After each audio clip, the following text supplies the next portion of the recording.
ಮಹಾಕವಿ ಕುವೆಂಪುರವರು ರಚಿಸಿರುವ ಶ್ರೀ ರಾಮಾಯಣ ದರ್ಶನಂ ಕೃತಿಯನ್ನು ವಾಚಿಸಿ ಅದರ ಸರಳ ಅರ್ಥವನ್ನು ಪ್ರಸ್ತುತಪಡಿಸಲಿದ್ದಾರೆ ಶ್ರೀ ಹೊಸಹಳ್ಳಿ ದಾಳೇಗೌಡರು. ಅದಕ್ಕಿಂತ ಮುಂಚೆ ನಮ್ಮ ಚಾನಲನ್ನು ಸಬ್ಸ್ಕ್ರೈಬ್ ಮಾಡಿಲ್ಲ ಅಂದರೆ ಸಬ್ಸ್ಕ್ರೈಬ್ ಮಾಡಿ ಮತ್ತು ಈ ವಿಡಿಯೋನ ದಯವಿಟ್ಟು ಶೇರ್ ಮಾಡಿ.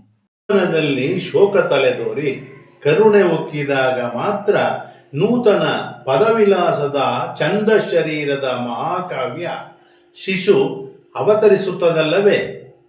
ಕ್ರೌಂಚವನ್ನು ಕೊಂದ ವ್ಯಾಧನನ್ನು ಕುರಿತು ಆ ಮಹಾಮನೀಷಿ ಮರುಕದಿಂದ ಉದ್ಗರಿಸಿದನು.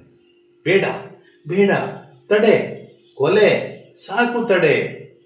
ಬನ, ಬಾನು, ತೊರೆ, ಮಲೆಗಳು ಸುಖದ ಸಂಗೀತಕ್ಕೆ ನಲಿಯುತ್ತಿರುವಾಗ ದುಃಖದ ಶ್ರುತಿಯೊಡ್ಡಿ ಆ ನಲಿವನ್ನು ಕೆಡಿಸುವುದು ತರವೇ? ಒಂದಾನೊಂದು ಕಾಲದಲ್ಲಿ ನಾನು ನಿನ್ನಂತೆ ಕೊಲೆಯ ಕಲೆಯಲ್ಲಿ ಬಲ್ಲಿದನಾಗಿ ಗರ್ವದಿಂದ ವರ್ತಿಸುತ್ತಿದ್ದೆ. ನಾರದ ಮಹರ್ಷಿಯ ದಯೆಯಿಂದ ನಾನು ಕರುಣೆಯ ಮಹತ್ವವನ್ನರಿತೆ ಎಂದವನು ಬೇಡನ ಮನಸ್ಸು ಕರಗುವಂತೆ ಆತ್ಮವೃತ್ತದ ಆತ್ಮತತ್ವವನ್ನು ವಿವರಿಸಿ ಕೃಪೆ ತೋರಿ ಅವನಿಗೆ ಅಹಿಂಸಾ ತತ್ವವನ್ನು ಉಪದೇಶಿಸಿದನು.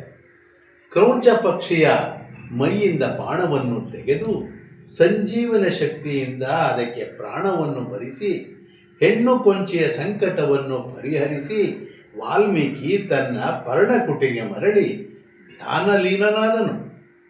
ಆಗವನ ಒಳಗಣ್ಣಿಗೆ ಕಾವ್ಯ ಹೇತುವು ನವನವೋನ್ಮೇಷ ಶಾಲಿನಿಯೂ ಆದ ಶಾಶ್ವತ ಪ್ರತಿಭೆಯು ದಿವ್ಯ ಪ್ರಜ್ಞೆಯು ಒಳೆಯಲಾರಂಭಿಸಿದವು.